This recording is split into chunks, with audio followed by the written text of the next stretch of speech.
Hallelujah, hallelujah, hallelujah, hallelujah, hallelujah. சோதரமாவே சோதரம் வானத்துக்கு பூமிக்கு ஆண்டவராக இருக்கிற தெய்வாதி தெய்வனே உங்களுடைய வருஷத்தை பாதப்படிய தெய்வம் இருக்கிறோம். வான சிங்காசனம் பூமி பாதப்படி உங்களுடைய பாதப்படியில் இருந்து ஏழு அந்த வருஷத்த நாளிலே ஆண்டவராக இயேசு வீட்டில் வந்த வருஷத்த நாளிலே உங்களுடைய பாதப்படியில் வந்து உங்களை ஆராய்க்கும்படியாக நாங்கள் போய் வந்திருக்கிறோம். உடைய விசேஷங்களை தாராள வெளிப்படும்படியாக உங்களை நோக்கி கொண்டாடுகிறோம். உமக்கு பிரியமாக ஆராதிக்க, ஆகியோடு ஆராதிக்க, உண்மையோடு ஆராதிக்க, வருஷத்த அலங்காரத்தோடு ஆராதிக்க, வருஷத்த தோளோடு சேர்ந்து ஆராதிக்க கல்வி தரும்படியாக உங்களை நோக்கி கொண்டாடுகிறோம். இங்கே பாடுகிற பாடல் கதை சோதரம் வேறு தியானங்கள் எல்லாம் உங்களுக்கு பிரியமாக இருக்கும்படியாக உங்களை நோக்கி கொண்டாடுகிறோம். உனக்கு நாடாளும் மயமாகட்டும். உண்மை ஆராய்க்கிற மன ஜனங்கள் உங்களை ஆசிரியக்கப்பட்டு புதிய அனுபவத்தோடு புதிய கருவியோடு வருஷ தாயுடைய வல்லமையோடு கல்வி போகப்பட்டதாக எத்தனை ஆறாவது பெரிய செய்ய முடியாத இயேசுவின் நாமத்தில் நான் கேட்கிறோம். நல்லதாவே ஆமென். பாடல் புத்தகத்தில் சில பாடல்களை பாடி நாம் கர்த்தரை ஆராதிப்போம். நம்முடைய பாடல் புத்தகத்திலே 5வது பாடலை பாடி நாம் கர்த்தரை மகிமைப்படுத்துவோம். பாடல் புத்தகத்தில் 5வது பாடல் சோத்திரம் துதி பாத்திரா உண்மை என்றும் என்றும் துதித்திடுவோம்.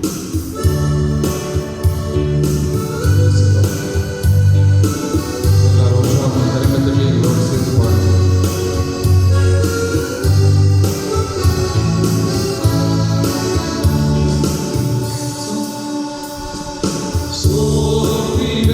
Tudi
இந்த பாடலை கூட நாம் பாடின கர்த்தரை மகிமைப்படுத்துவோம். பாடல் செஞ்சிருக்கிறதான 451வது பாடலை பாடல். 451வது பாடல். சீயோனிலே என் பீட அஸ்திபாரம் கிறிஸ்துவே, அவள் நான் என்று நம்பும் கண்மலை. ஹல்லேலூயா. உற்சாகமாய் கரங்களை தட்டி எங்களோடு சேர்ந்து பாடுங்கள்.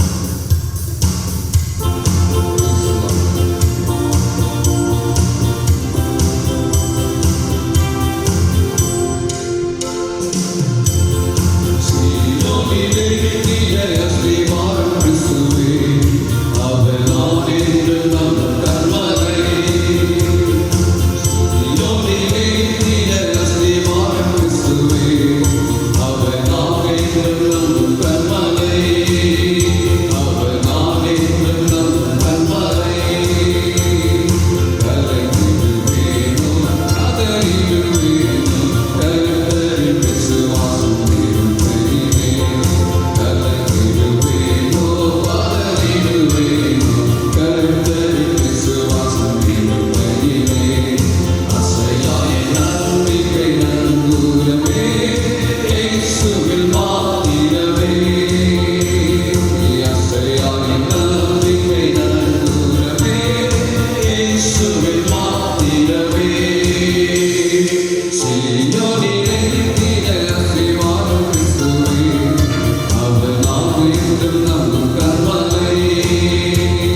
Hallelujah. Praise the Lord. Hallelujah. எல்லா கண்களை மூடி கர்த்தரை நாம் ஸ்தோத்திரிப்போம். கொஞ்ச நேரம் கர்த்தரை நாம் ஆராதிப்போம். Hallelujah. Praise the Lord. Praise the Lord. Praise the Lord. Hallelujah. அவர் சிங்காசனத்தில் வீற்றிருக்கிற தேவன். Hallelujah. Hallelujah. Hallelujah. Hallelujah. Hallelujah. வாய்களை திறந்து கர்த்தரை ஸ்தோத்திரிப்போம். Hallelujah. கொஞ்ச நேரம் கர்த்தரை நாம் ஆராதிப்போம். Hallelujah. Hallelujah. அவர் செய்த நன்மைகளை நினைத்து அவருக்கு நன்றி செலுத்துவோம். Hallelujah. நன்றி ஆண்டவரே, துதிக்கிறோம், வாழ்த்துகிறோம், போற்றுகிறோம், மகிமைப்படுத்துகிறோம் ராஜா. Hallelujah. Hallelujah. Hallelujah. Praise the Lord. Praise the Lord. ஆண்டவரே, ஸ்தோத்திரிக்கிறோம். Hallelujah. Praise the Lord. Praise the Lord. Hallelujah. கடந்த நாட்களில் எல்லாம் எங்களை கண்மணி போல பாதுகாத்தீர். நன்றி ஆண்டவரே. Hallelujah. சபையாய் பாதுகாத்தீர் ஆண்டவரே, பேருவராய் பாதுகாத்தீர் ஆண்டவரே. எங்களுக்கு ஸ்தோத்திரம், நன்றி செலுத்துகிறோம். சிறு பிள்ளைகள், வாலிபர், வயோதிபர், முதியோர் எல்லாரையும் பாதுகாத்தீர். நன்றியோடு ஸ்தோத்திரிக்கிறோம். அப்பா, எங்கள் ஊழியக்காரருக்கு அப்பா எல்லாரையும் பாதுகாத்தீர். நன்றியோடு துதிக்கிறோம். Hallelujah. நீ மட்டும் எங்களை காத்த தேவன், இனிமேல் நடத்த வல்லவராக இருக்கிறீர். Hallelujah. நன்றியோடு துதிக்கிறோம், நன்றியோடு துதிக்கிறோம். Hallelujah. Hallelujah. நீ தேவனின் மத்தியில் வாசம் செய்கிற தேவன். Hallelujah. Hallelujah. Hallelujah. Praise the Lord. Praise the Lord. கேட்கிறோம் சேராமல் எல்லாரும் அப்பா ஆண்டவரே ஸ்தோத்திரிக்கிறோம். ஓயாமல் துதித்துக் கொண்டிருக்கும் போது ஆண்டவரே மனுமக்களாகி நாங்களும் ஆண்டவரே ஸ்தோத்திரமை நோக்கி பார்க்கிறோம், துதிக்கிறோம், ஆராதிக்கிறோம். ஆண்டவரே ஸ்தோத்திரிக்கிறோம். Hallelujah. நீ பரிசுத்தர் ஆண்டவரே, நீ பரிசுத்தர் ஆண்டவரே, நீரே ஆராதனைக்குரியவர்.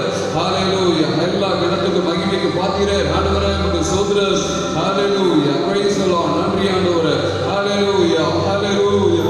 Hallelujah. எல்லாரும் கரங்களை உயர்த்தி அப்படியே கர்த்தரை ஆராதிப்போம்.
கிருபைகளுக்காக நன்றியோடு துதிக்கிறோம்.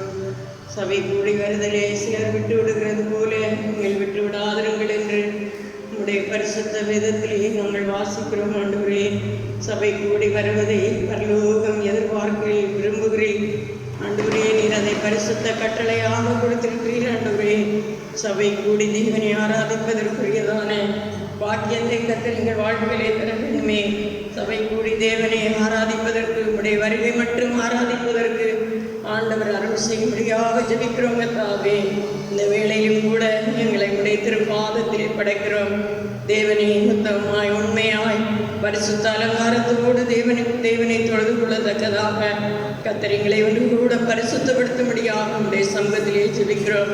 ஆண்டவரே, நீர் உன்னதத்திலும் பரிசுத்த ஸ்தலத்திலும் வாசம் பண்ணுகிறவர், நீர் பரிசுத்தத்தை எதிர்பார்க்கிறவர். கர்த்தர் சிநேகிக்கிற பரிசுத்தம் எங்களிலே காணப்படும்படிக்கு ஆண்டவரே, நீர் எதிர்பார்க்கிறபடினாலும் என் நன்றியோடு துதிக்கிறோம். கர்த்தாவே, ஆண்டவரே, ஆராதனை ஒவ்வொரு பாகங்களை நீங்கள் பொருட்படுத்த நடத்துகிறாக. பாடல் பகுதியிலே உடைய பிரசன்னம் இருந்தபடினாலே ஸ்தோத்திரம்.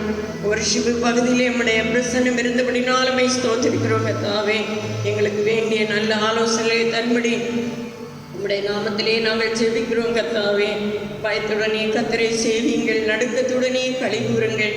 ஏனென்றால் குமாரன் கோபம் கொள்ளாமலும் நீங்கள் வழியிலே அழியாமலும் இருக்கும்படி அவரை முத்தம் செய்யுங்கள். கொஞ்ச காலத்திலே அவருடைய கோபம் பற்றி எறியும் என்று எழுதியிருக்கிறதே.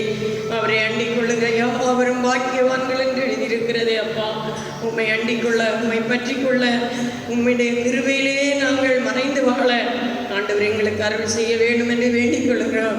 ஆராதனை மத்தியிலே தேவ பிரசன்னத்தை அளவில்லாமல் ஊற்றுவீராக. செய்தி வேளையிலும் தேவனுடைய வார்த்தைகள் எங்கள் மத்தியிலே பகரப்படும் போது நம்முடைய வார்த்தைகளுக்கு ஆவென்று காத்திருக்கத்தக்கதாக உதவி செய்ய வேண்டுமே. ஆண்டவரே, செவிகளிலும் இருதயத்திலும் விருத்த சேதனம் மண்டப்படத்தக்கதாக கர்த்தர் தாமே கிருபை செய்ய வேண்டும். உடைய வார்த்தைகளை நாங்கள் உள்ளபடியே ஏற்றுக்கொள்ளத்தக்கதாக, அந்த வார்த்தையின்படியே எங்களுடைய வாழ்க்கை அமைந்து கொள்ளத்தக்கதாக கர்த்தர் தாமே கிருபை செய்ய வேண்டும். உம்முடைய ஜீவ வார்த்தைகளுக்கு எங்களை முழுமையாக ஒப்பு கொடுக்க அர்ப்பணிக்க தேவன் தாமே கிருபை அருள வேண்டும். உம்முடைய வார்த்தையை கொண்டு வந்திருக்கிற உடைய ஊழியக்காரரை உம்முடைய அபிஷேகத்தின் வல்லமையினால் நிரப்புவீராக. தேவனுடைய அபிஷேகத்தின் வல்லமையோடு வார்த்தைகளை பகிர்ந்து கொடுக்க கர்த்தர் உதவி செய்வீராக. கேட்கிற நாங்களும் உம்முடைய வார்த்தையிலே பலப்பட கர்த்தர் உதவி செய்யும்படியாக ஜெபிக்கிறோம். மனுஷன் அப்பத்தினாலும் மாத்திரமல்ல, தேவனுடைய வாயிலிருந்து புறப்படுகிற ஒவ்வொரு வார்த்தையினாலும் பிழைப்பான் என்று எழுதியிருக்கிறதே. உம்முடைய வார்த்தையினாலே நாங்கள் பிழைக்கவும், உம்முடைய வார்த்தையினாலே ஆரோக்கியமடையவும், பலனடையவும், ஒன்று கூட உள்ளாத மனுஷனிலே வல்லமையாய் பலப்படவும் கர்த்தர் தாமே கிருபை செய்ய வேண்டும் என்று ஜெபிக்கிறோம். ஆராதனை முடியும் மற்றும் தேவ பிரசன்னம் எங்கள் மத்தியிலே அளவில்லாமல் ஊற்றப்படுவதாக அடிமைகளை தாழ்த்தி தருகிறோம். இயேசுவின் நாமத்தில் ஜெபம் கேளும் நல்ல பிதாவே, ஆமென். அல்லேலூயா, அல்லேலூயா. தேவாதி தேவனை ஸ்தோத்திரிப்போம். நம்முடைய ஆண்டவராகிய இயேசுவை ஸ்தோத்திரிப்போம். பரிசுத்தாவியானவரை ஸ்தோத்திரிப்போம். ஆண்டவருடைய பாதப்படியில் வந்திருக்கிறோம். ஆண்டவருடைய வேதத்தை தியானித்து தேவனாலே போதும் நாம் ஆசீர்வாதத்தை பெற்றுக்கொள்ள போகிறோம். எல்லாரும் ஜபத்தோடு இருங்கள். கர்த்தர் நம்மை அவரை ஆசீர்வதிப்பாராக. அல்லேலூயா. ரெண்டு தெய்வ தெய்வம், நாலாவது தேவாரம், 7வது வசனம். நல்ல போராட்டத்தை போராடினேன், ஓட்டத்தை முடித்தேன், விசுவாசத்தை காத்து கொண்டேன்.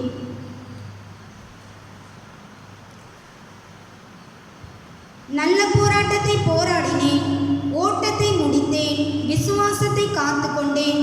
இது முதல் நீதியின் கிரீடம் எனக்காக வைக்கப்பட்டிருக்கிறது. நீதியுள்ள நியாயாதிபதியாகிய கர்த்தர் அந்நாளிலே அது எனக்கு தந்தருளுவார்.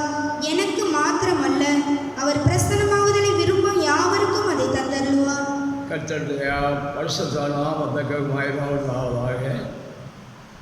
அப்போஸ்தலனாகிய பவுலுடைய அனுபவத்தை எப்போது அவர் சொல்லி அறியாத கிரீடத்திற்காக அவர் நல்ல போராட்டம் போராடுகிற அனுபவத்தை நாம் இப்போது தியானிக்க போகிறோம். நமக்கு நீதியின் கிரீடம் வைக்கப்பட்டிருக்கிறது. உலகத்தில் உள்ள கிரீடங்கள் எல்லாம் வாடி போகும். நமக்கு வாழாத கிரீடம்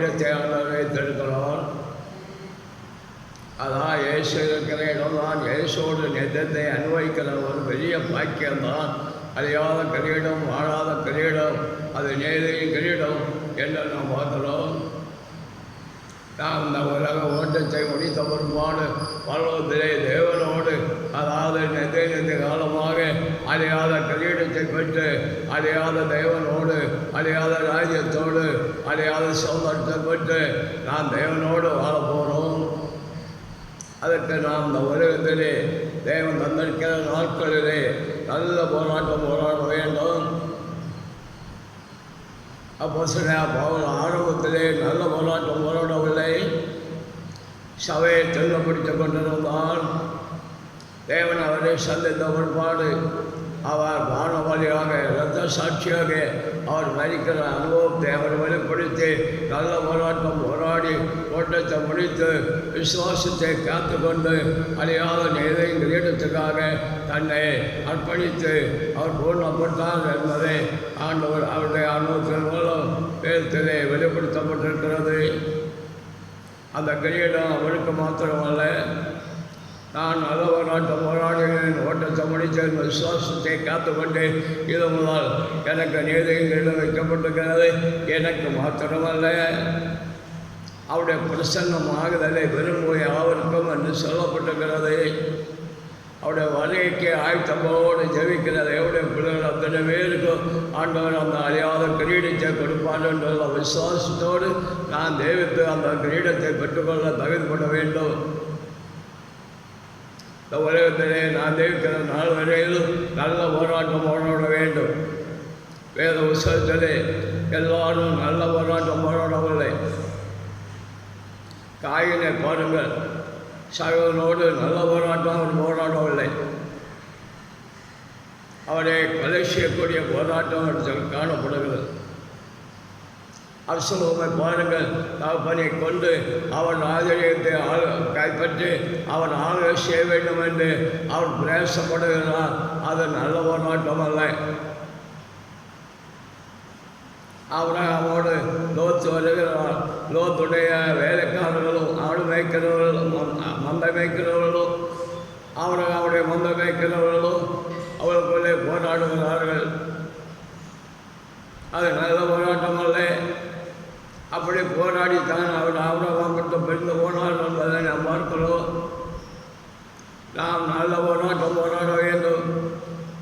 வந்து சபை நல்ல போராட்டம் போராடவில்லை. நான் பொல்ல சேர்ந்தவன் என்றோ, நான் கேவான் சேர்ந்தவன் என்றோ, நான் ஏசியை சேர்ந்தவன் என்றோ அப்படியே அவர்கள் அதாவது கட்சி பாகமாகவே அதாவது பிரிந்து அவர்கள் போராடுகிறதை பார்க்கிறோம். அதெல்லாம் நல்ல போராட்டம் இல்லை. நல்ல போராட்டம் என்ன என்பதை சுருக்கமாக சில காரியத்தை வேதத்தில் பார்ப்போம். அவர் நல்ல போராட்டம் போராடுவது போல நாம் நல்ல போராட்டம் போராட வேண்டும். ஏதாவது புஸ்தகம் 3வது வசனம் படியுங்கள். பிரியமானவர்களே, பொதுவான ரட்சிப்பை குறித்து உங்களுக்கு எழுதும்படி நான் மிகவும் கருத்துள்ளவனாய் இருக்கையில் பரிசுத்தவான்களுக்கு ஒரு விசை ஒப்பு கொடுக்கப்பட்ட விசுவாசத்திற்காக நீங்கள் தைரியமாய் போராட வேண்டும் என்று உங்களுக்கு எழுதி உணர்த்துவது எனக்கு அவசியமாய் கண்டது. பரிசுத்தவான்களுக்கு ஒரு விசை ஒப்புவிக்கப்பட்ட விசுவாசம் யாருக்கு? நான் பரிசுத்தவான்களுக்கு. இப்போது பரிசுத்தவான்களை பற்றி தான் நான் நம்ம தியானிக்க போனோம். பரிசுத்தவான்கள் யார்? உலகத்திலே தோன்றி இருக்கிற மனிதர் எல்லாரும் பரிசுத்தவான்களா? இல்லை. எல்லாரும் பரிசுத்தவான்கள். ஆனால் பரிசுத்தமாக்கும்படி இயேசு அந்த உலகத்துக்கு வர வேண்டிய அவசியம் இல்லை. மனுஷன் பரிசுத்தமாக தெய்வத்தபடியினால்தான் இயேசு இந்த உலகத்தை வந்தார். விசுவாசத்தை கொண்டு எபேசியர் 2:8 அதிகாரத்திலே கிருபையின் நாளை விசுவாசத்தை கொண்டு அதாவது ரட்சிக்கப்படுகிறது தான் பரிசுத்தவாங்க. இந்த வசனத்தை படியுங்கள். எபேசியர் 2வது அதிகாரம் 8வது வசனம். கிருபையினாலே விசுவாசத்தை கொண்டு ரட்சிக்கப்பட்டீர்கள். இது கிருபையினாலே விசுவாசத்தை கொண்டு ரட்சிக்கப்பட்டீர்கள். இது உங்களால் உண்டானதல்ல, இது உங்களால் உண்டானதல்ல, இது தேவனுடைய ஈவு. தேவனாலே ரட்சிப்பு என்று சொல்லப்படும் போது பாவ மன்னிப்பு தான் ரட்சிப்பு. அதுக்கு தேவனுடைய விசுவாசம் வைக்க வேண்டியது அவசியமாக இருக்கிறது. தேவன் நம்முடைய ஒரே வேளாண் குமாரனை விசுவாசிக்கிறேன் எவனோ அவன் கெட்டு போகாமல் நித்திய ஜீவனை அடையும்படிக்க அவரை தந்தனது இவ்வளவாய் அன்புகழ்ந்தார் எப்பாகிய தேவன். அவரை விசுவாசிக்கிறவன் பாவ மன்னிக்கப்படுவான் உள்ளது வேதம் சொல்லுகிறது. பாவத்தை கேட்டு ஆண்டவரை விசுவாசித்து ரட்சிப்பை பெற்றுக்கொள்வர்கள் தான் ரட்சிப்பு. அவர்கள் தான் பரிசுத்தவான். அவருடைய பெயரை தான் ஜீவ புஸ்தகத்தில் எழுதுகிறார். ஜீவனுக்கென்று பெயர் எழுதப்பட்டவன். ஏசாயா 4:4 பார்க்கிறோம். ஜீவ புஸ்தகத்தில் பெயர் இல்லை என்றால் அவன் வரவும் போக முடியாது. ஆண்டவராக இயேசு வெள்ள சிங்காசனத்திலே இருந்து நியாயம் இருக்கும்போது தேவசத்திலே பேர் எழுதப்படாத அத்தனை வேலையும் அக்கினி கடலே தருவார் என்று வேதனுக்கு தெளிவாக சொல்லப்பட்டுகிறது. அதனாலே நம்முடைய பேர் தேவசத்திலே இருக்க வேண்டும். தேவசத்திலே தேவன் எழுதப்பட்டு அந்த புஸ்தகம் அனுமதிக்க வரையிலும் அல்லது இயேசு வரும் வரையிலும் நம்முடைய பேர் அந்த புஸ்தகத்தில் இருக்கும்படி நம்மை சுத்தவனாக காத்து கொள்ள வேண்டியது அவசியமாகவே காணப்படுகிறது. அவர்கள் பரிசுத்தவான் என்று ஆண்டவர் சொல்லுகிறார். அவர்கள் பரிசுத்தவான்கள். இந்த பரிசுத்தவான்கள் தான் தெய்வத்திலே பேர் எழுதப்பட்ட பரிசுத்தவான்கள் தான். ஒரு விஷயம் அவர்களுக்கு உபயோகிக்கப்பட்ட விசுவாசம். கிருபையினாலே விசுவாசத்தை கொண்டு ரட்சிக்கப்பட்ட அந்த விசுவாசத்தை அவளை என்ன செய்ய வேண்டும் என்றால் காத்துக்கொள்ள வேண்டும். விசுவாசத்தை விட்டு விலகிவிடக்கூடாது. தேவனுக்கு வைக்கிற விசுவாசமான நோக்க நித்தியாசிரத்தை தரும். எந்த சூழ்நிலையிலும் ஆண்டவரை விசுவாசிக்க வேண்டும். ஆண்டவர்களை வியாதியோடு வந்தவர்கள் ஆண்டவர் கேட்டார், நீ என்னை விசுவாசிக்கிறாய் என்று. அப்போ சொல்லிட்டு கேட்டால் அவரை விசுவாசிக்க வேண்டும். விசுவாசத்தினாலே வராதது பாவம் என்று வேதம் சொல்லுகிறது. இதையே அப்போஸ்தலன் சொல்லுகிறார், நான் விசுவாசிக்கிறவர் இன்னார் என்று அறிவேன். சபையை தொண்டப்படுத்தும் போது இயேசு யார் என்பதை அவர் அறிந்து கொள்ளவில்லை. தமஸ்குவிலே பரிசுத்தவான்களை தொண்டப்படுத்த போகும்போதுதான் இயேசு சந்திக்கிறார். சொல்லி என் முதல் விதைக்கிறது எனக்கு கடினமாம் என்று சொல்லி அவரை எச்சரிக்கிறார். அவன் பார்வையற்றவராக கீழே விழுகிறார். யார் என்று கேட்கிறார். என் தொண்டப்படுத்துகிற இயேசு நானே. இயேசு என்றால் ரட்சகர். என்னை ரட்சிக்க வந்தால் ரட்சகர் நான் தான் என்று ஆண்டவர் இயேசுவை வெளிப்படுத்துகிறார். அவரை ஏற்றுக்கொள்ளுகிறார். நான் என்ன செய்ய வேண்டும் என்று கேட்கிறான். அது எனக்கு அறிவிக்கப்படும் என்று சொல்லி ஆண்டவர் வெளிப்படுத்தி அவரை ரட்சிப்பதை கொண்டு வந்து ஆண்டவருடைய மகிமையான ஊழியத்தை செய்யும்படியாக அவரை தகுதிப்படுத்துகிறார். பின்னாலே இயேசுவை ஏற்றுக்கொண்டு பாவம் பகிர்ந்த ஞானஸ்நானம் மட்டும் பரிசுத்தாவியப்பட்டு தேவனுடைய ஊழியத்தை அவர் செய்கிறார். அதுக்கு பின்னாலே அவருடைய ஓட்டத்தை பார்த்தால் வெற்றியாகவே காணப்படுகிறது. அவன் நல்ல போராட்டம் போராடினான். இயேசுவை ஏற்றுக்கொண்டு வானமரியாக அல்லது இரத்த சாட்சியாக மறிக்கும் வரையிலும் அந்த கிரீடத்தை பெற்றுக்கொள்ளவும் தகைப்படும் வரையிலும் அவன் நல்ல போராட்டம் போராடினான். அதே போலவே நாமும் ஆண்டவராக இயேசுவை ஏற்றுக்கொண்டு மாவனிப்பை ரட்சிப்பை பெற்றுக்கொண்ட முற்பாடு நம்முடைய பெயர் ஜீவபுஸ்தகத்தில் எழுதப்பட்ட முற்பாடு ஆண்டவரை பற்றியுள்ள விசுவாசத்தை நாம் இழப்பக்கூடாது. அப்போ சொன்னார்கள், எங்கள் விசுவாசத்தை வர்த்திக்க பண்ண வேண்டும் என்று. நாளுக்கு நாள் நம்முடைய விசுவாசம் பெருகிக்கொண்டே அல்லது உயர்ந்து கொண்டே கூடிக்கொண்டே போக வேண்டும். இஸ்ரவேலர்களுக்கு வந்த தோல்வியை பாருங்கள். வனாந்தரத்திலே அவர்கள் அழுகிறார்கள். என்னாகும் 14 நாம் வாசிக்கும் போது தேவனை நிச்சயிக்கிறார். அவளை 12 கோத்திரத்திலிருந்தும் 12 பேரை தெரிந்து முக்கியமான ஆத்மாக்களை தெரிந்து தேசத்தை பார்க்கும்படியாக அனுப்புகிறார். எல்லாரும் சந்தோஷமாக போகிறார்கள். அங்குள்ள கனியை 2 பேராக அவரை தூக்கி கொண்டு வருகிறார்கள். திராட்சை செடிகள் ஒரு பிழை 2 பேராக சுமந்து கொண்டு வருகிறார்கள். நேரம் கொடுக்கிற தேசம் என்று சொல்லுகிறார்கள். அது நல்ல தேசம் என்று சொல்லுகிறார்கள். சரி, அவர்கள் வரும்போது சபையிலே என்ன உண்டாகிறது என்றால் பெரிய அழகின் சத்தம் உண்டாகிறது. அவர்கள் விசுவாச வார்த்தை சொல்லாதபடி அவர்கள், அதாவது ஆண்டவருடைய தேவனை விசுவாசிக்கு அந்த வார்த்தை விசுவாச வார்த்தை சொல்லாதபடி அவிசுவாச வார்த்தையை சொல்லி சபையை கலைத்து விட்டார்கள். சபை அழுது கொண்டே இருக்கிறது.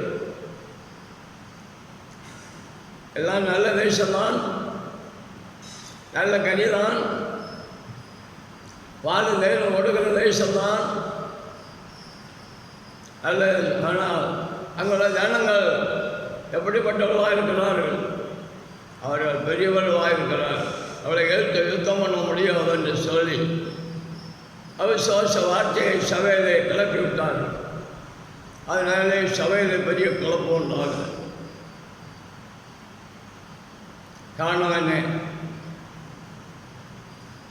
காரணம் என்னவென்றால் இயேசுவை அவர்கள் விசுவாசிக்கவில்லை, நம்முடைய தேவனை விசுவாசிக்கவில்லை. விசுவாசத்தினாலே வராதெல்லாம் போகும். ஆனால் அதிலே காலேப், யோசுவா 2 தேவனுடைய மனிதர்கள் அவர்கள் விசுவாச வார்த்தை கோரி சபையை திடப்படுத்துகிறார்கள். ஆனால் சபையோ அந்த 2 பேருடைய வார்த்தையை ஏற்றுக்கொள்ளவில்லை. அவளை கல்லறிய பார்க்கிறார்கள். இதை தேவன் பார்க்கிறார். தேவன் பார்த்து சாப்பிடுகிறார், வேதனைப்படுகிறார். ஐயோ, 7 தடவை நான் அவளை புறப்பட பண்ணினேனே.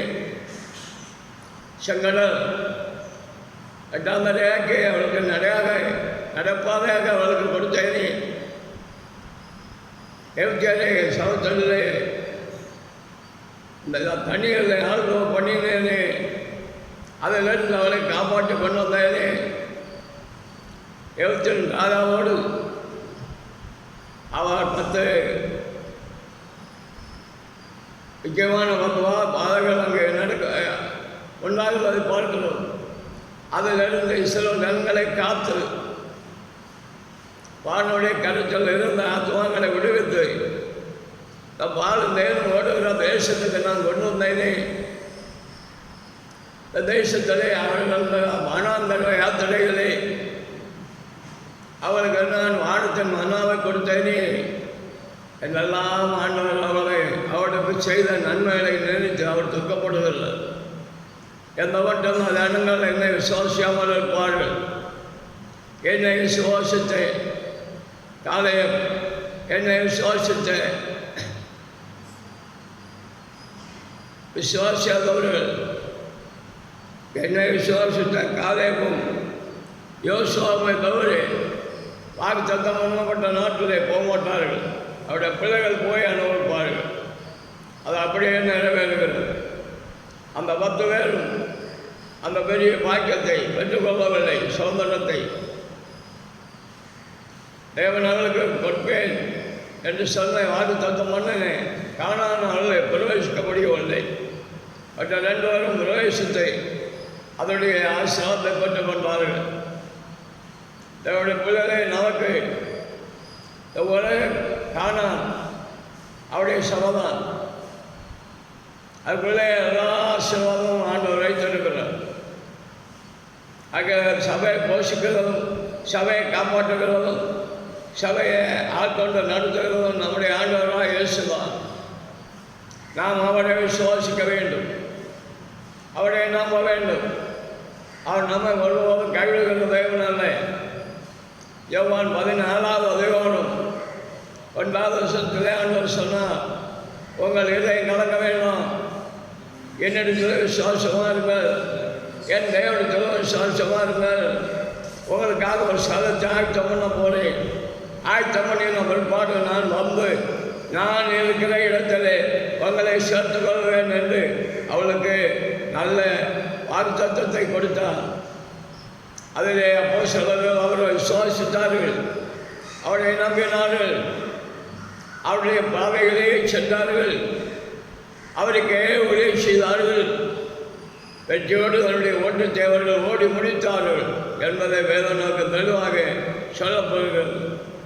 இந்த கடைசி நாட்களில் வந்திருக்கிற நமக்கு எவ்வளவு நாள் அந்த உலகத்தில் ஒன்று என்பது நமக்கு தெரியாத, எல்லாம் தேவனுக்கு தான் தெரியும். எல்லாவற்றுக்கும் முடிவு சமூகமாயிட்டு என்று ஆண்டோட வேதம் சொல்லுகிறது. நாம் ஆண்டவரை விசுவாசித்து பாலும் தேவன் ஓடுகிற தேசம் எழுத்தன்படி அவங்களுக்கு கொடுத்தார். நமக்கு தேவன் ஒன்று கொண்டு பல ராஜ்யத்தை தருப்போகிறான். அது அழியாத ராஜ்யம், அது நிச்சயமான சோதனம், அது வாடாத கிரீடம்.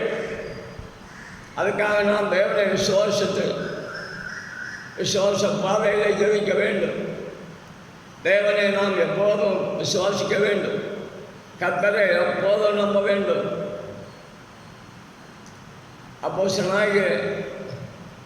அப்போஸ்தலர்களே ஒரு அப்போஸ்தலனை பற்றி வேதத்தில் சொல்லப்பட்டிருக்கிறது.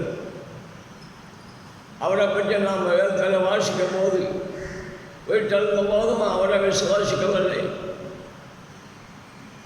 அவர் ஆண்டவர் வீட்டிருந்தெல்லாம் அவரை எண்ணிக்கவில்லை.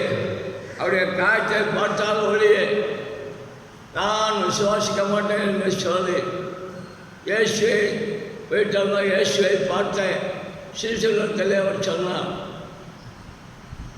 ஆண்டவர் பார்க்கிறார், வீட்டில் தேசெல்லாம் ஜாரிகிறார். அவர் வரும்போது மறுபடியும் வீட்டில் இயேசு இல்லாத தரிசனமாகும் போது அப்போது அவர் என்ன செய்கிறார், ஆண்டவரே என்னை கூப்பிடுகிறார். ஆண்டவர் கேட்டார், அவருடைய பேர் என்ன சொல்லுங்கள்.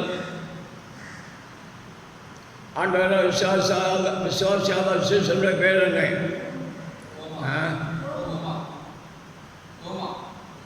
அது அவர் தான் சென்னைக்கு வந்தார். அல்லேலூயா. அவர் வாசிங்கள். எல்லாரும் கர்த்தரை ஸ்தோத்திரிப்போம். கர்த்தரை ஸ்தோத்திரம். அல்லேலூயா, அல்லேலூயா, அல்லேலூயா. அவர் அந்த சீசனை பார்த்து சொன்னார், நீ என்னை காண்கிறபடினால தானே விசுவாசிக்கிறாய். என் கண்டு விசுவாசிக்கிறதை பார்க்கலும், என்னை காணாமல் விசுவாசிக்கிறது பாக்கியவான்கள் சொன்னார். நாம் இன்றைக்கு ஆண்டவரை முகமாக காணவில்லை, இனி ஒரு நாளில் முகமாக பார்ப்போம். நாம் காணாமல் விசுவாசிக்கிறோம், நாம் அவரை விசுவாசிக்க வேண்டும். ஆண்டவர் சொன்னார், கண்டு விசுவாசிக்கிறவன் பாக்கியவான். அதாவது கண்டு விசுவாசிக்கிறவன் பாக்கியவான் என்று ஆண்டவர் சொன்னார். நான் காணாமல் விசுவாசிக்கிறோம், கண்டு விசுவாசிக்கிறே பாக்கியம், காணாமல் விசுவாசிக்கிறே பாக்கியம். இன்றைக்கு காணாமல் விசுவாசிக்கிறோம், இனி ஒரு நாளிலே அவரை முகமாக பார்க்க போகிறோம், அவரை முகமுகமாக பார்க்க போகிறோம். அவரை விசுவாசிக்க வேண்டும். அதான் ஆண்டவர் சொன்னார், நீ மட்டாத முளைப்பாய், படிக்காமலே இருப்பாய் என்று சொன்னார். நாம் ஒரு நாளில் இயேசுவை முகமாக நிச்சயம் போகிறோம், நாம் பார்க்க போகிறோம். இந்த விசுவாசம் நம்முடைய வாழ்க்கைகளை காணப்பட வேண்டும். விசுவாச வார்த்தை நம்முடைய வார்த்தைகளை நம்முடைய வாயிலிருந்து புறப்பட வேண்டும். எப்போதும் விசுவாச வார்த்தை தான் பேச வேண்டும். ஹல்லேலூயா, ஹல்லேலூயா, இயேசுவை போதும் விசுவாசிக்க வேண்டும். அவர் நமக்காக மறித்தார். அவர் மறுபடியும் என்ன செய்ய போகிறார்? அவர் வீட்டில் அந்த திராவிட சமத்திலே இருக்கிறார். அவர் வரப்போகிறார். அவரை நான் விசுவாசத்தை நான் தெரிவிக்க வேண்டும். அப்போ அதாவது வேத புத்தகத்திலே நம்முடைய வாக்களை பற்றி பார்க்கிறோம். எவரையர் 12 விசுவாசத்தோடு மறித்தார்கள் என்று பார்க்கிறோம். எவருடைய ராஜ்யத்திற்காக, எவருடைய வருகைக்காக, நித்திய அடையாள கிரீடத்தை பெற்றுக் கொள்வதற்காக இந்த உலகத்திலே அந்நியரும் ரகசியமாக இருந்து தேவன் கட்டுக்கொண்ட நகரத்துக்காக விசுவாசத்தோடு இந்த உலகத்தை கடந்து சென்றார்கள் என்று ஆண்டோட வேதங்கள் சொல்லப்பட்டிருக்கிறது. கடைசி வரையிலும் நம்முடைய வாழ்க்கையிலே ஆண்டவரை பற்றியுள்ள விசுவாசம் இருக்க வேண்டும். என்னை அவர் கைவிட மாட்டார், என்னை எதிர்க்கின்றவராக விட மாட்டார். அவர் மறுபடியும் வருவார். அவர் இருக்கிற இடத்திலே என்னை கொண்டு போய் சேர்த்து கொள்ள வருவார் என்பதை ஆழ்ந்து ஆண்டவரை விசுவாச ஜீவியை நாம் செய்ய வேண்டியது அவசியமாக இருக்கிறது. ஆண்டவர் என்னுடைய பாவத்தை மன்னித்தவர், என்னை கைவிடுகிற தேவன் அல்ல, அவர் மறுபடியும் வரப்போனார் என்ப விசுவாசத்தோடு நாம் தெரிவிக்க வேண்டும். அடுத்தபடி நாம் பார்க்கும்போது எபிரேயர் 12வது அதிகாரம் 4வது வசனம். பாவத்திற்கு விரோதமாய் போராடுகிறதில் ரத்தம் சிந்தப்படத்தக்கதாக நீங்கள் இன்னும் எதிர்த்து நிற்கவில்லையே. ஒரு விசை ஒப்புவிக்கப்பட்ட விசுவாசத்திற்காக, அது பரிசுத்தமான விசுவாசம். அந்த வருஷத்தை இதோடு ஒரு விஷயம் ஒப்புவிக்கப்பட்டு அதாவது விசுவாசத்தை காத்துக்கொள்ள வேண்டும். அடுத்தபடி பாவ மன்னிப்பு பெற்றோம், பாவத்துக்கு விரோதமாக போராட வேண்டும். அதுதான் நல்ல போராட்டம். நாம் விசுவாசத்தினாலே வெற்றியை பெற்றுக்கொண்டேன். அந்த போராட்டம் நல்ல போராட்டம். ஒரு விஷயம் ஒப்புவிக்கப்பட்ட விசுவாசம், தேவனத்தில் வைக்கிற விசுவாசம், அது அறியாத விசுவாசம். அந்த போராட்டம் தான் ஒரு விஷயம் ஒப்புவிக்கப்பட்ட விசுவாசத்துக்காக போராடுகிற போராட்டம் தான் அது அறியாத விசுவாசம். அதான் நல்ல போராட்டம். ரட்சிக்கப்பட்டனால் நல்ல போராட்டம் போராட வேண்டும். ஆண்டவரை விசுவாசத்து அந்தபடி பாவத்துக்கு விரோதமாக போராட வேண்டும். பாவம் மன்னிக்கப்பட்ட தேவனுடைய பிள்ளைகள் பின்னாலே இயேசு வருவரையிலும் நம்முடைய வாழ்க்கைகளே பாவம் இருக்கக்கூடாது. பாவத்துக்கு விரோதமாக போராட வேண்டும். அதான் பரிசுத்தவான். நம்முடைய பரிசுத்தத்தை காத்துக்கொள்ள வேண்டுமானால், நாம் பரிசுத்தவானுடைய கூட்டத்தில் சேர்ந்து கொள்ளப்பட வேண்டுமானால், தேவனை நாம் தரிசிக்க வேண்டுமானால் நம்முடைய வாழ்க்கை முழுவதும் பரிசுத்தமாக இருக்க வேண்டும். பரிசுத்தம் இல்லாமல் இருந்தால் நாம் மறுபடியும் திரும்பவும் பாவத்துக்கு அடிமைப்படுவோமானால் நாம் பெரிய ஆசீர்வாதத்தை இழந்து போவோம். அந்த நிலவரம் நமக்கு வரக்கூடாது. பாவத்துக்கு விரோதமாக போராட வேண்டும், ஜெயம் வர வேண்டும். பரிசுத்தமாக போராடவில்லை. அநேக பரிசுத்தமாக தெய்வங்கள் போராடவில்லை என்பதை வேதத்திலே நாம் பார்க்கிறோம். அதனாலே தேவன் அவர்கள் கோபமானார் என்று வேதத்தில் சொல்லப்பட்டிருக்கிறது. ஏதேன் தோட்டத்தில் பாருங்கள், விளக்கப்பட்ட பணியை புசிப்பதற்காக அங்கே சாம்பாக வருகிறோம். அங்கே பாருங்கள், ஏவாள் போராடவில்லை. எங்களை எப்படி இருப்பீர்கள், எவனை போல இருப்பீர்கள் அப்படியா என்று சொல்லி அவர் போராடாமல் அந்த பாம்புடைய சத்தத்துக்கு செவிவிடுத்து தீர்த்தபடியினாலே பெரிய ஆசிரியத்தை இழந்து போனார்கள். அவளெல்லாம் யார்? முதல் மனிதனுடைய மனைவி. நாம் பார்த்து விரோதமாக போராட வேண்டும்.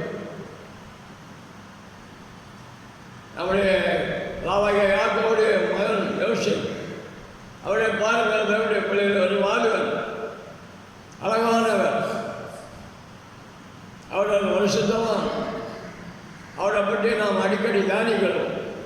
தியானிக்கிற மாத்திரமல்ல, அவருடைய அனுபவத்திலே நாம் கவனப்பட வேண்டும். அவருடைய பாருங்கள், அவருடைய இடமான பொம்மைகள் அங்கே இல்லை, அவரை நேசித்த தகப்பன் அங்கே இல்லை. ஆனால் அவர் அருமையாக வேண்டியது இருக்கிறது. ஒரு வேலைக்காரனாகவே பொதுவானுடைய வீட்டிலே காணப்படுகிறது.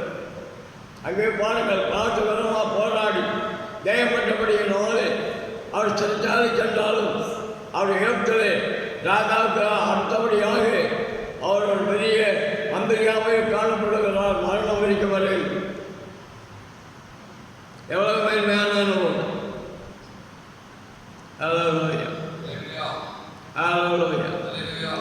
பார்த்து வரலாம் போராடிய நாம் வருஷத்தை வாக்க நினைவிருந்தால் நாம் இந்த உலகத்தில் அல்ல, உலக ஓட்டமொழி அவர் பாடு நெத்த காலமாக அழிவை காணாதபடி வருஷத்த தேவனோடு நெத்தத்தை அனுபவிக்க கதை நோக்க அனுகிற போராட்டுவார்.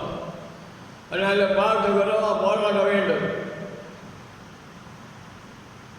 உங்களுக்கு ரத்தத்தோடு அல்ல, மாசத்தோடு அல்ல, தடுத்தனோடு அல்ல, வான மண்டலங்களில் வல்லாத சேனையோடு உங்களுக்கு போராட்டம் என்று சொல்லுகிறார். உண்மை. ஒரு வருஷத்தவான் பாவம் செய்ய முடியாது, அவன் என்ன செய்கிறான்? போராடுகிறான். அன்றா இயேசுவோடு ஜீவித்த ஒரு சீசன் அவனோடு அவன் என்ன செய்கிறான்? போராடுகிறான். அவருக்கு இடத்தை கொடுக்கிறான். போராட்டத்திலே அந்த சீசன், அந்த யூதாஸ் வெற்றி பெறவில்லை. பார்த்து விரோதமாக போராடி ஜெயமுறவில்லை. பாவம் செய்வதற்கு, ஆண்டவரை காட்டி கொடுப்பதற்கு அவன் என்ன செய்கிறான்? அவன் உள்ளே அவனுடைய இதயத்து உள்ளே இருந்து கிரியை செய்வதற்கு அவன் இதயத்தை அவர் சாட்சிக்கிடம் கொடுக்கிறான். அதனாலே பார்த்து விதமாக போராட வேண்டுமானால் சாசுடைய கிரிகளை நாம் அழிக்க வேண்டும். சாசுடைய அதாவது அவருடைய தந்திரங்களெல்லாம் அறிய வேண்டும். அவருடைய தந்திரங்கள் அறியாதவர்கள் அல்லவே என்று அப்போ சொல்லுகிறார். இதுக்கெல்லாம் தேவனுடைய கிருபை நோக்க வேண்டும். அவரை ஜெயிக்க வேண்டும். உலகத்தை ஜெயிக்க வேண்டும். மாம்சத்தெல்லாம் ஜெயிக்க வேண்டும். மாம்சம் போகும். பாவம் சிலருக்கு மாம்சம், அதாவது அதை விரும்பினாலும் அதை நாம் அழிக்க வேண்டும். மாம்சத்துக்கு இடம் கொடுக்கக்கூடாது. ஆகினாலே சரி இச்சைகளை ஒவ்வொரு நாளும் அழித்து கொண்டே இருக்க வேண்டும். அப்போதான் நாம் பிரகாசிக்க முடியும். பார்த்து விரோதமாக போராட வேண்டும், ஜெயப்பட வேண்டும்.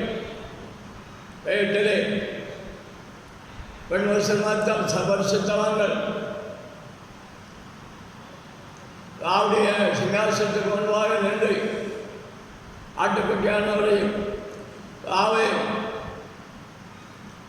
ஆராதிக்கிறே தேவனுடைய ஜனங்கள் எங்களுடைய லட்சம் மகிமை ஆவைய தேவனுக்கு ஆட்டுக்குட்டியானவருக்கு என்று சொல்லி ஆட்படுத்தி தேவனை துதிக்கிறவர்களை பற்றி அங்கே வெளிப்படுத்தப்படுகிறது. இவர்கள் எங்கே இருந்து வந்தார்கள்? இகந்தவத்திலும்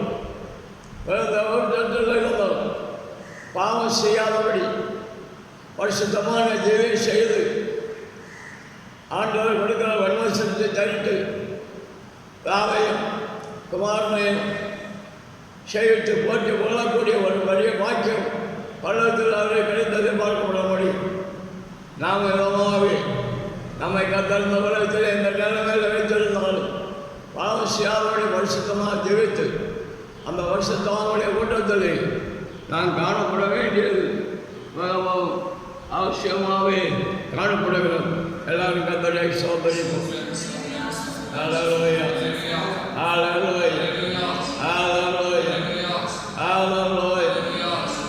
இன்னொரு போராட்டத்தை பற்றி பார்க்கணும். யோகர்கள் நல்வோம் 15வது அதிகாரம் 72வது வசனம். நீங்கள் தேவனை நோக்கி செய்யும் ஜெபங்களில் நான் போராடுவது போல நீங்களும் என்னோடே கூட போராட வேண்டும் என்று நம்முடைய கர்த்தராகிய இயேசு கிறிஸ்துவின் நிமித்தமும் ஆவியானவருடைய அன்பின் நிமித்தமும்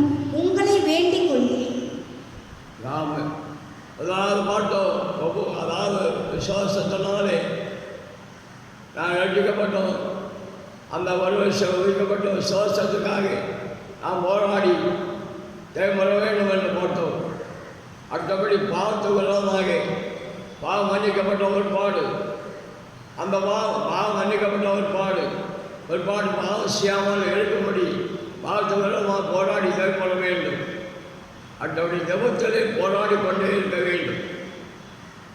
ஜெபத்திலே கடைசி வரையிலும் போராடி கொண்டே இருக்க வேண்டும். நம்ம இந்த உலகத்தில் வைக்கிற 4 வேலைகள் அல்லது 7 வரும் வரையிலும் வருஷத்தானுடைய தவத்தை பற்றி வெளிப்படுத்துகிற விஷயத்தில் பார்க்கிறோம். வருஷத்தவாங்கள் அவர்கள் தேவனை நோக்கி தவிப்பார்கள் என்று வேதம் சொல்லுகிறது. நான் தேவம் மிக முக்கியமானது. தேவத்தின் மூலம்தான் நாம் ஆண்டவருடைய சகல ஆசீர்வாதத்தை நாம் பெற்றுக்கொள்ள முடியும் என்பதை அறிந்து தேவத்திலே உறுதியாக கருதிருக்க வேண்டியது மிகவும் அவசியமாகவே காணப்படுகிறது. ஆதி சபை தவிக்கிற சபையாகவே அந்த சபை காணப்படுகிறது. ஆதி சபையுடைய நிலைமை பார்க்கும்போது யாக்கோபு அப்போஸ்தலர்கள் என்ன செய்தார்கள்? சிறைச்சாலையில் அடைத்தவரை கொலை செய்தார்கள். அதை இதற்கு பிரியம் என்று கண்டு எழுதாது அப்போஸ்தலனாகிய பேதுருவை சிறைச்சாலையில் அடைத்து வைக்கணும். அப்போது பாருங்கள், சபையால் என்ன செய்கிறார்கள்? ஊக்கமாக ஜெபிக்கிறார்கள். கர்த்தராகி ஊக்கமாக ஜெபிக்கிறார்கள். சிறைச்சாலை கதவுகளெல்லாம் திறவுண்டு அவர்கள் அதில் இந்த விடுதலை பெறுகிறதை நாம் பார்க்கிறோம். விடுதலை பெறுகிறார்கள். அதுக்காகவே ஸ்திரீகள் கூடிதான் அதிகமாக ஜெபித்திருக்கிறோம் என்று அந்த வசனங்களாக சொல்லப்பட்டுள்ளது. நான் தெய்வங்களின் தேவகளாக காணப்பட வேண்டும். தவத்திலே போராட வேண்டும். என்ன தெய்வம் அதுக்காக பெருமைக்காக வருஷத்தாருக்காக என்ன வருஷத்தை ஜெய்வை செய்வதற்காக போராட்டங்களில் நான் நோய் வராவுடைய ஜெயம் வருவதற்காக தேவத்தின் மூலம் தேவத்தின் கிருபைகளையும் வருஷத்தாக வல்லமையும் நாம் பெற்றுக்கொள்ள வேண்டியது அவசியமாக இருக்கிறது. தேவத்தை பற்றி இன்னொரு முக்கியமான காரியத்தை பார்க்கும்போது அதாவது யாக்கோபை பற்றி பார்க்கிறோம். ஓசியா 12:3 வசனம் வாசிக்கும் போது, அவன் தாயின் கர்ப்பத்திலே தன் சகோதரனுடைய குதிகாலை பிடித்தான். தன் பலத்தினாலே தேவனோடு போராடினான். அவன் தூதனானவரோடு போராடி மேற்கொண்டான். அழுது அவரை நோக்கி கெஞ்சினான். பெத்தேலிலே அவர் அவனை கண்டு சந்தித்து அவ்விடத்திலும் நம்மோடு பேசினான். அவர் தேவனோடு போராடினாரே. தேவத்தின் மூலம்தான் போராடுகிறார். அல்ல தூதனானவரோடு போராடுகிறாரே. அது எந்த போராட்டம்? அதுதான் போராட்டம். அவர் போராடின போராட்டம் நல்ல போராட்டம். பிரகாரம் அவருக்கு தேவன் ஆசீர்வாதத்தை கொடுத்திருந்தார். அவர் தேவனிடத்திலிருந்து ஆசீர்வாதத்தை பெற்றுக்கொள்வதற்கு நித்தியாசீர்வாதத்தை பெற்றுக்கொள்வதற்கு அவர் போராடினார் என்பதற்கு சந்தேகமே இல்லை. என்னை ஆசீர்வாதம் என்று சொல்லி அவர் போராடுகிறார். என்னை நீர் ஆசீர்வதியும், என்னை நீர் ஆசீர்வதியும் என்று சொல்லி போராடுகிறார். அப்போது அங்கே ஒரு கேள்வி வருகிறது. தேவன் கேட்கிறார், உன்னுடைய பேர் என்ன என்று கேட்கிறார். இதை நன்றாக அறிந்து செயல்பட வேண்டும். தவிக்கிறதையோடைய பிள்ளைகள் உண்மையாளர்களாக இருக்க வேண்டும். அது சுத்தமானதாக உண்மையாளர்களாக இருக்க வேண்டும். போய் சொல்லாது பாயாது. அந்த கற்பனையை கை கொண்டு ஜெயிக்க வேண்டும். தகப்பனிடத்திலே போய் சொல்லி கேள்வி மாற்றினான். நீ யாரப்பா? 2 பிள்ளைகள் வாழ்ந்து நீ யாக்கோவா ஏசாயா? அவர் யாக்கோவு என்ன சொன்னார்? ஏசாயான்னு சொன்னார். யாக்கோவா அசுரை எப்படி இருக்கிறது? தாய் எப்படியும் ஏமாற்றி தொழுந்து ஆசீர்வாதப்பட்டவர். சரி, ஆனால் தேவன் எல்லாவற்றையும் பார்க்கிறார். ஏன் பேரை கேட்டார்? அவருக்கு பேர் தெரியாமா? நம்முடைய தேவனுக்கு பேர் தெரியாமா? தலைவருடைய பெயர் இல்லை. என்னை ஏன் உன்னுடைய பேர் என்ன என்று கேட்டார். உன்னை என்ன ஆசிரிக்க வேண்டுமானால் உன்னுடைய பேர் என்ன, உண்மை சொல். அவர் அப்போது சொன்னார், நான் யாக்கோன்னு சொன்னார். தாப்பிடத்தில் ஏசாயன்னு சொன்னார். நித்தியாசிரமத்தை கொடுக்கிற தேவனிடத்தில் நான் யாக்கோன்னு சொன்னார். இந்த உலகத்து ஆசிரமத்தை கொடுக்கிற தகப்பனிடத்தில் நான் ஏசாயன்னு சொன்னார். நாம் நம்முடைய தேவனிடத்திலே போய் சொல்லக்கூடாது. நம்முடைய தேவனிடத்திலே போய் சொல்லக்கூடாது. உண்மையை சொல்ல வேண்டும். ஆசிரமத்தை கொண்டு போக வேண்டும். எப்போதும் தேவன் அவரை என்ன செய்கிறார்? அவரை ஆசிரியக்கிறார். அவரை ஆசிரியக்கிறார்.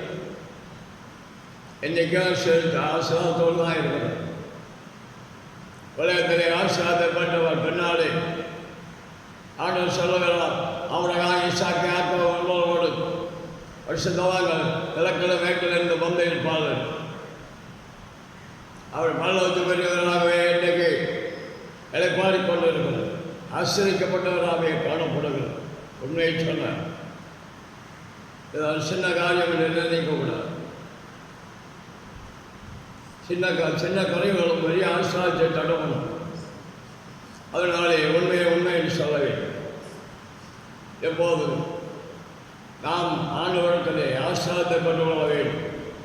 வித்தியாசத்தை பெற்றுக்கொள்ள வேண்டும். அதுக்காக ஜெயிக்க வேண்டும். இந்த உலக ஆசிரியத்தை மாற்றணுமல்ல, அதெல்லாம் உலகத்தோடு நின்றோம். வித்தியாசம் என்ன? கிறிஸ்தவுக்குள் எவைசன் 1:3 நம்முடைய கர்த்தராகிய இயேசு கிறிஸ்துவின் பிதாவாகிய தேவனுக்கு ஸ்தோத்திரம். அவர் கிறிஸ்துவுக்குள் உன்னதங்களிலே ஆவிக்குரிய சகல ஆசீர்வாதத்தினாலும் நம்மை ஆசீர்வதிக்கிறார். அவர் கிறிஸ்துவுக்குள்ளே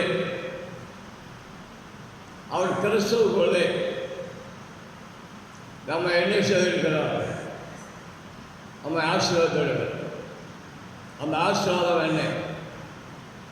கிறிஸ்துவுக்கு வழியே இல்லை. அந்த ஆசீர்வாதம் என்ன?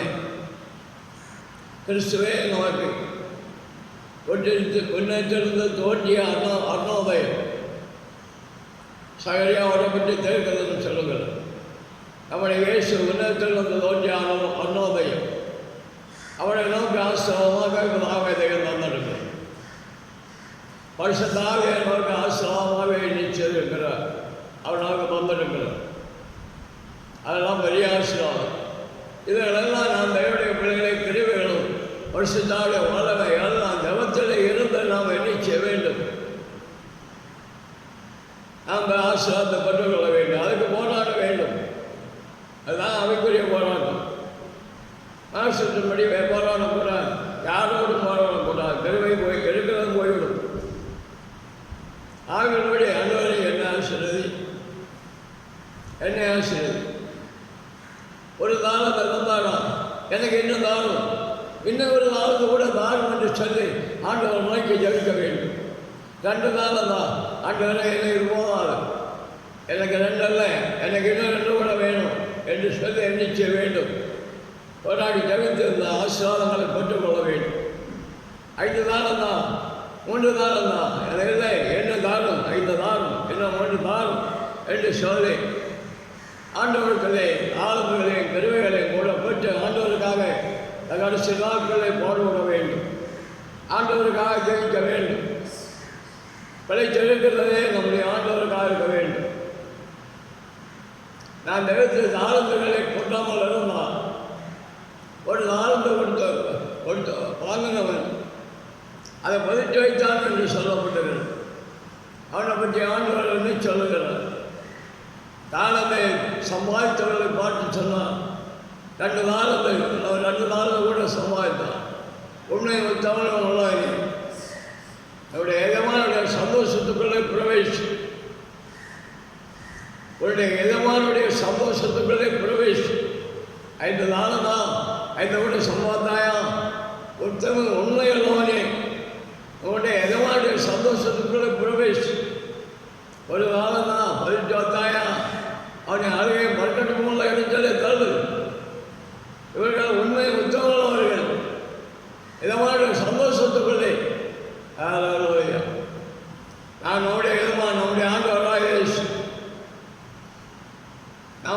சந்தோஷத்துக்குள்ளே பிரவேசிப்பதற்கு ஆண்டவரிடம் ஜெபித்து காலங்களை உயர்படுத்தி ஆண்டவருடைய ஆசீர்வாதத்தை நான் தகுதிப்பட வேண்டியது வெறும் அவசியமாகவே காணப்படுகிறது. எல்லாம் கத்தரை சோதரிப்போம்.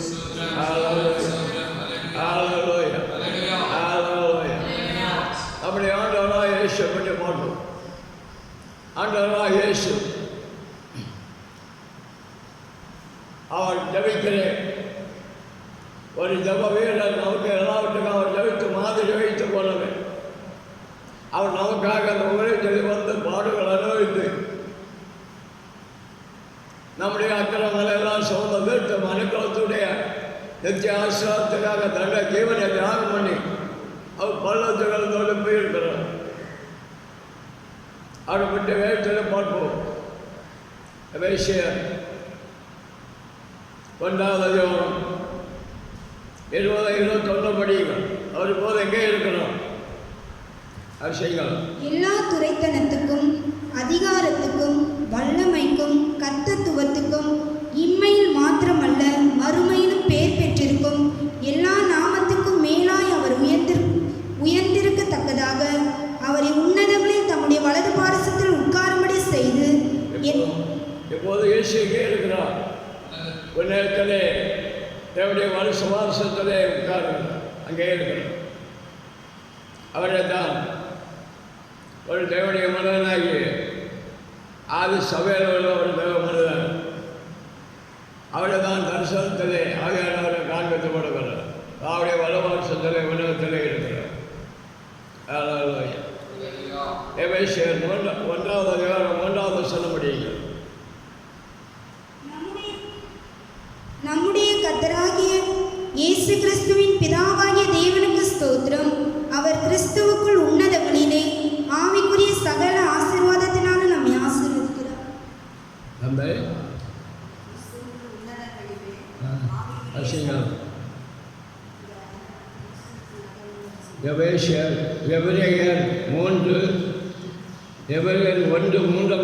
இவர் அவருடைய மகிமையின் பிரகாசமும் அவருடைய தன்மையின் சொரூபமாய் இருந்து சர்வத்தையும் தம்முடைய வல்லமையுள்ள வசனத்தினாலே தாங்குகிறவராய் தம்மாலே தாமே நம்முடைய பாவங்களை நீக்க சுத்திகரிப்பை உண்டு பண்ணி உன்னதத்தில்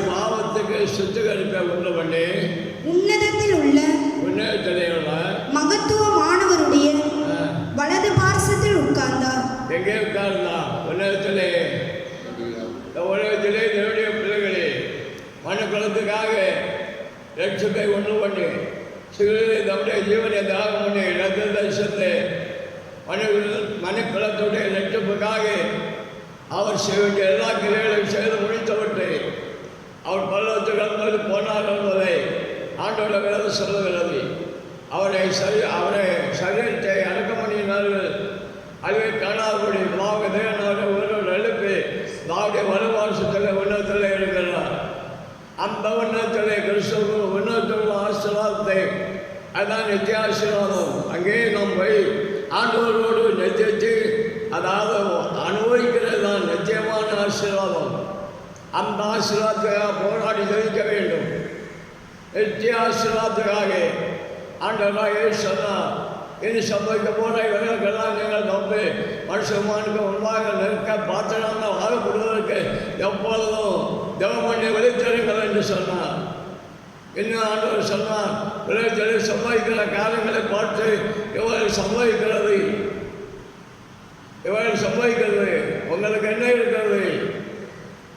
அதாவது விளைச்சலை விளையெல்லாம் சம்பவிக்கும் போது உங்களுடைய மேற்பு சமீபம் ஆத்ம மேற்பு ஆத்ம மேற்பு பெற்ற நமக்கு ஆத்ம சரீர மேற்பு சமீபம்.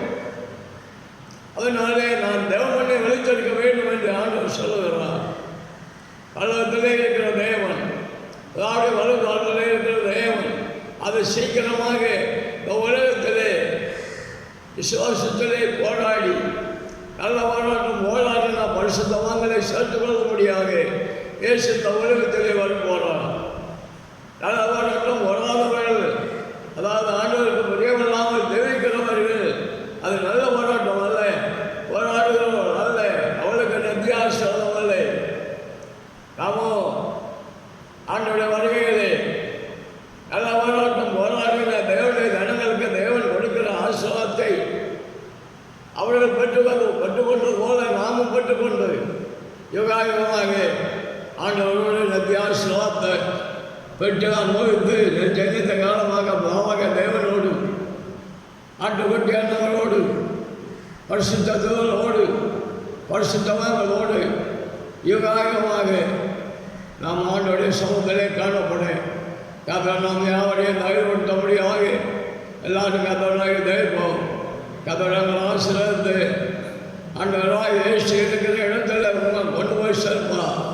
அதற்காக ஜபத்திலே உறுதியாக தரித்திருந்து விசுவாசத்திலே நல்ல போராட்டம் போராடி ஜபத்திலே போராடி பார்த்துக்கிறதெல்லாம் போராடி ஜெயப்பட்ட பரிசுத்தவானுடைய கூட்டத்திலே நான் போய் சேர கத்தனை தகுதிப்படுத்த முடியாத ஜபத்திலே தெரிந்திருப்போம். கத்தவரங்கள் ஆசிரியப்பா. அல்லேலூயா அல்லேலூயா அல்லேலூயா. எல்லாம் தெரிப்போம். அல்லேலூயா அல்லேலூயா அல்லேலூயா அல்லேலூயா. நல்ல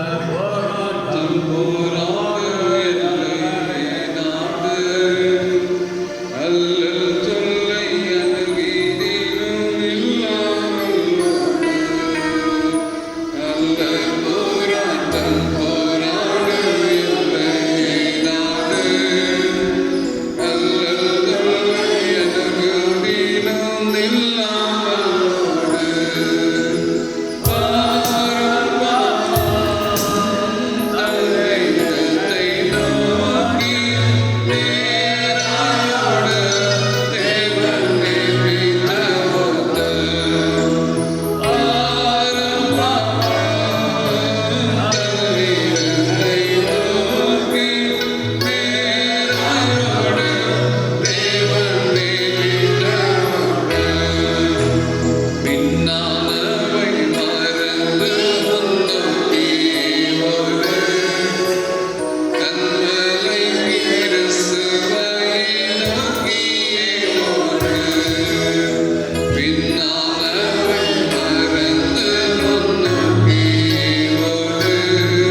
அப்போஸ்தலனாகிய பவுல் தன்னுடைய அனுபவத்தை அவர் சொல்லி ஆசிரியக்கப்பட்டது போல அனுபவத்தோடு நாட்களில் நல்ல போராட்டம் போராடி ஓட்டத்தை முடித்து விசுவாசத்தை காத்து கொண்டு ஏதேமாகிய ஆசிரத்தை நாங்கள் பெற்றுக்கொள்வதற்கு தகுதிப்படத்தக்கதாக எங்களை நேற்று உம்முடைய மந்தை நாடாக மாற்றி உம்முடைய ஜீவவசத்திலே பேரெழுதப்பட்ட பரிசுத்தவங்களாக எங்களை தேர்ந்தெடுத்திருக்கிறேன்.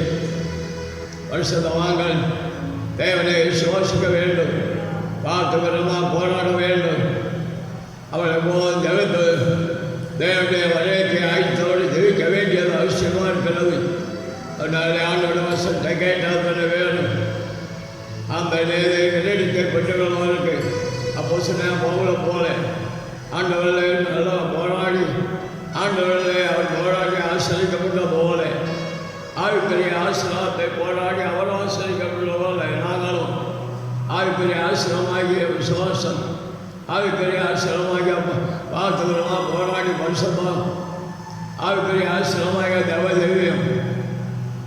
தேவதேவியத்தோடு நாங்கள் கடைசி வரைகளும் ஆசீர்வாதத்துக்காக நித்திய ஜீவனுக்காக பரிசுத்த ஜீவத்திற்காக நமக்கு பிரியமானவர்கள் நல்ல சாட்சியுள்ளவர்களாக காணப்பட அதுக்காக நாங்கள் போராடி கருவலை பரிசுத்தாடைய வல்லமைப்பட்டு விசுவாசத்தோடு தவிர்க்கிறவர் எங்களிடத்திலே முடிக்கிறவராக இருந்து விசுவாசத்தோடு ஆண்டவருடைய ராஜ்யத்திலே வந்து சேர எங்களுக்கு விசுவாச வாழ்க்கையை தந்து விசுவாசத்தோடு இந்த விளையாட்டோடு கடந்த முடத்திலே வந்து சேர எங்களுக்கு விசுவாச தெய்வத்தை தரும்படியாக இயேசுவின் நாமத்தில் நாங்கள் கேட்கிறோம். நல்ல மாவே ஆத்மாவே கத்தரை சோதரி என் உலகமாவே அவருடைய வருஷ நாமத்தை சோதரி என் ஆத்மாவே கத்தரை சோதரி அவர் செய்த சகலமாவே ஆவே அவருடைய கத்தராக இயேசுவின் கிருபை தாவாகிய ஆண்டும் வருஷத்தாவே ஆணுடைய ஐக்கியமும் நம்மோடும் கால வருஷத்தமாங்களோடும் சதா காலங்களிலும் கூட இருப்பதாக ஆமே. அவர்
Hallelujah.